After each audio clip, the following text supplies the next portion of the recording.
Traditional images of the American Revolutionary War seem to depict Anglo-American men and European male soldiers in the conflict. Modern American Revolutionary War historians have uncovered the contributions of Native American and African American men in the Revolution. Many historical accounts depict white women and women of color as homemakers, savages, and slaves. Women played a greater role in the American Revolutionary War than traditionally believed.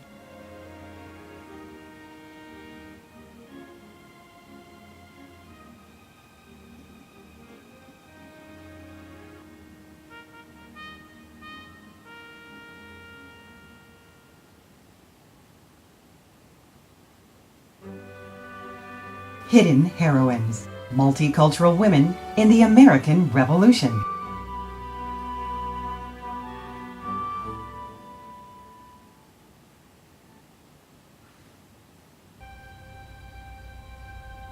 American Indian women, African American women, and Anglo-American women of the Revolutionary era have several things in common. They share domestic roles or household duties. These duties include food preparation, child rearing, and housekeeping. The outbreak of the war changed the way women met family expectations. Many men went off to war, leaving women at home to do both man's work and woman's work. Women who could not maintain their homesteads without their spouses followed their husbands to war. Many ladies boycotted goods and signed petitions. Some women contributed to the war effort through diplomacy and the legal system. Multicultural women of the Revolutionary era played roles on the home front, the war front, and the political arena.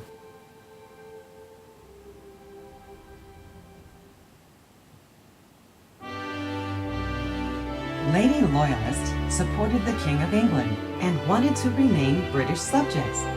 They did not boycott English goods and refused to sign petitions against the king.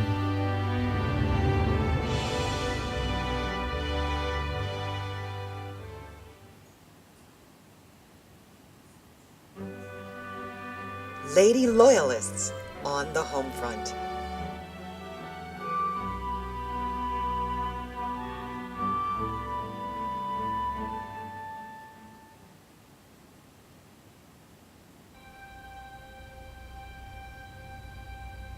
The Revolutionary War disrupted the lives of black Loyalist women, both slave and free.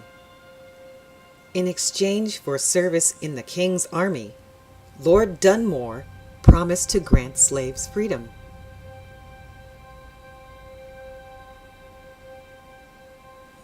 However, the American Committee of Safety declared, "The aged, the infirm, the women and children are still to remain the property of their masters."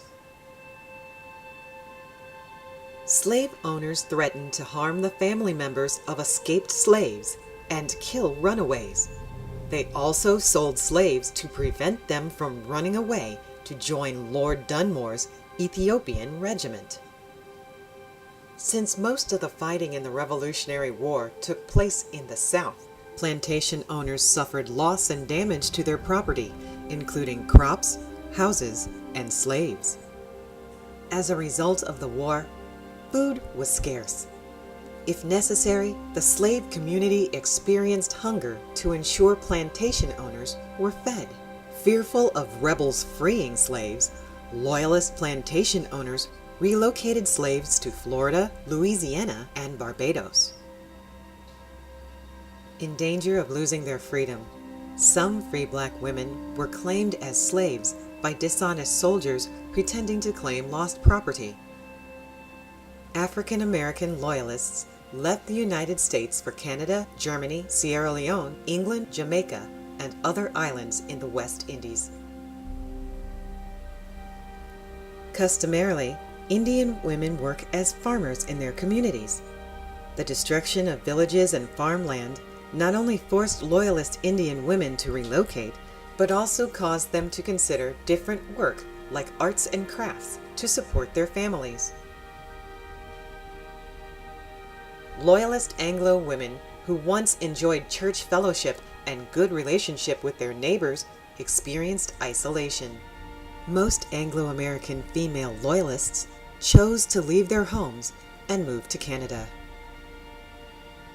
A common wartime practice is to confiscate or take the property or possessions of the enemy.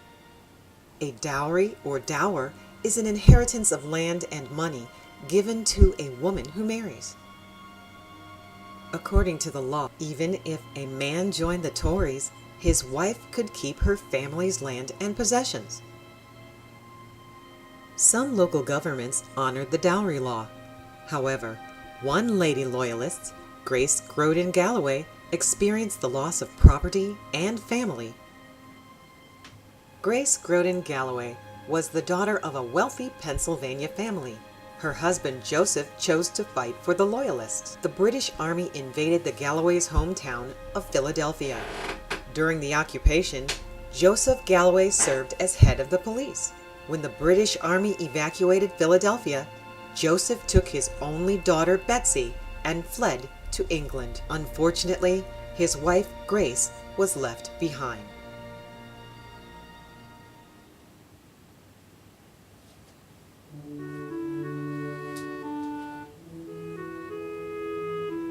Tuesday, April 20th, 1779.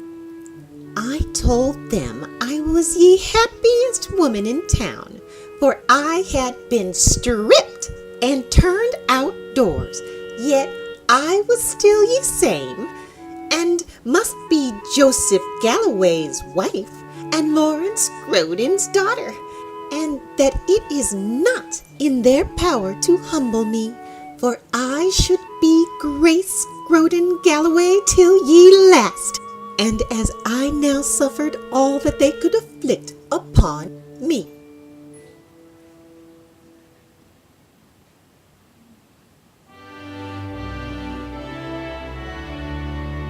Lady Loyalists, the political arena.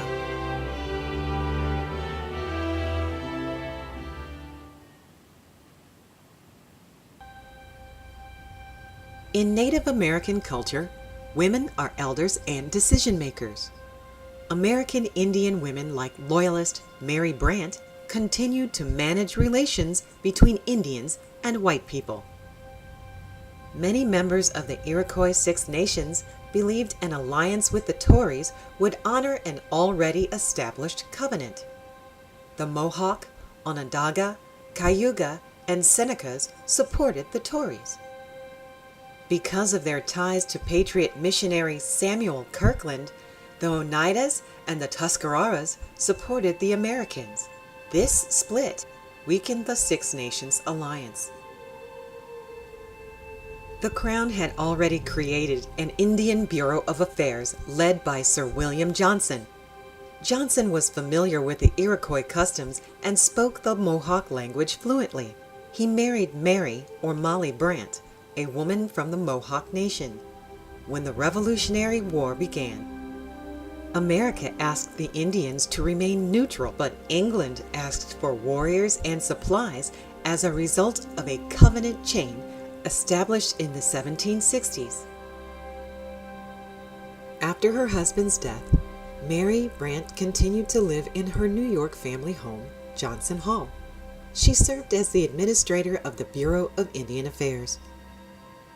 When Molly learned of a Patriot plan to send more troops, she warned the Loyalists. Led by her brother Joseph Brant, Loyalist Indians ambushed Patriot forces. Forced from her home by rival Iroquois tribe, Molly's victory was short-lived. Molly continued to serve as a link between the British and the Mohawk people. After the war, Molly and many members of the Iroquois Nation relocated to Canada. Despised by the Patriot community, Anglo-Loyalist women suffered greatly. However, they still had some legal rights. Elizabeth's Loyalist father gave her land and left North Carolina. Her property was seized and sold to Spires Singleton. Unlike Grace Groden Galloway, Elizabeth Cornell Bayard fought for her rights in court. The Supreme Court heard her case, Bayard versus Singleton. Even though the court decided not to return the land to Bayard, the government recognized Loyalist rights. Loyalist black women had little political influence and few legal rights. When slave owners claimed Loyalist slaves, the court did not honor the British Army's promise of freedom.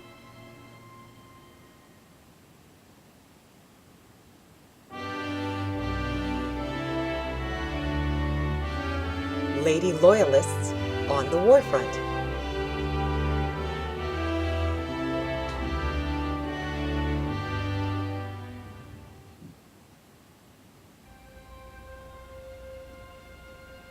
Like Lady Patriots, Lady Loyalists traveled with the army as camp followers. British Commander Henry Clinton's proclamation not only promised runaway slaves freedom, but also promised to free any slave willing to leave the Patriot side. Many blacks took advantage of Lord Dunmore's and Commander Henry's proclamations and joined the Tory army. Escaped slave women cooked and cleaned for the King's army in hopes of gaining their freedom. Some slaves were taken from Loyalist plantation owners and forced into service. Many African American women escaped slavery and built new lives in Canada.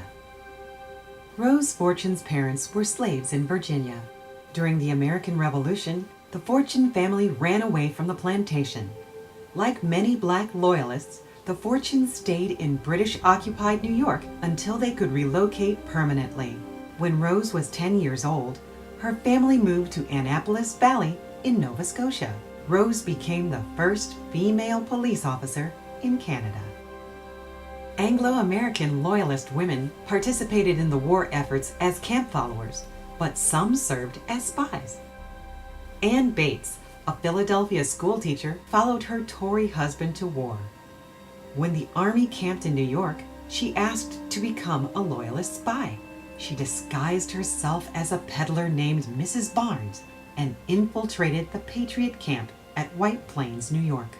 As Mrs. Barnes walked through the camp, she collected information about military plans and weaponry. Because Anne Bates's husband repaired weapons like cannons and guns, she could easily gather military intel. Native American women provided food and supplies for their families and the military. But when they suffered attacks by Patriot forces, they fought back. Queen Esther Montour was the leader of the Maumee, Delaware people of Pennsylvania. Her people were a part of a Loyalist group of Indians. Indian Loyalists destroyed several forts, homes, and mills between New York and Pennsylvania. The Wyoming Valley Massacre involved the killing of white men, women, and children at the hands of both Indian men and women. Accused of slaughtering several men with a tomahawk, Queen Esther became known as Crazy Esther.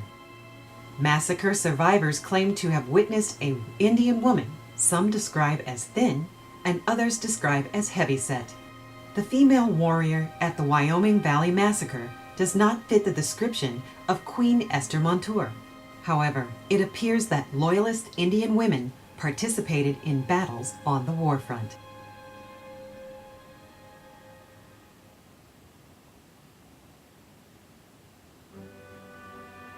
The Revolutionary War changed America forever. As family and community members chose to remain Loyalist or to become patriots, Anglo, Black, and Indian women experienced the destruction of their homes and their towns. Most white women supported their husbands in the war effort. Women of color became allies with the group that guaranteed freedom, safety, and land. To protect and provide for themselves and their families, multicultural Loyalist and Patriot women worked on the home front, the war front, and the political arena.